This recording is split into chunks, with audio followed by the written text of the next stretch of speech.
Hi hello continuation process అయితే చూసేద్దాం. ఇప్పుడైతే మాకు సరిపడా రైస్ తీసుకుని ముందుగానే కడిగి పెట్టుకున్నాను. ఇప్పుడు ఆ రైస్ ఉడకపెట్టుకోవడానికి వాటర్ తీసుకుని అందులో ఈ స్క్రీన్ పైన చూపిస్తున్న ఇంగ్రీడియంట్స్ అన్నీ వేసుకుని బాగా బాయిల్ చేసేసుకోండి. బాయిల్ అయిన తర్వాత ముందుగా మనం కడిగి పెట్టుకున్న రైస్ వేసుకుని 90% అయితే దాన్ని ఉడకపెట్టుకోండి. తర్వాత దాన్ని వాటర్ సపరేట్ చేసేసుకుని పక్కన పెట్టేసుకోండి.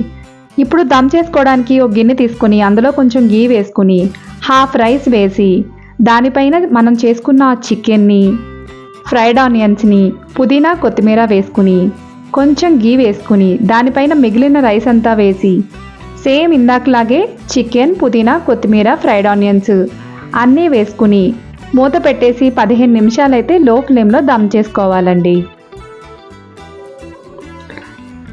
ఇంకే ఉంది 15 నిమిషాల తర్వాత తీసి చూస్తే టేస్ట్ అయితే అదిరిపోయిందండి. తప్పకుండా ట్రై చేయండి. వీడియోకి లైక్ చేయండి, ఛానల్ సబ్స్క్రైబ్ చేసుకోండి.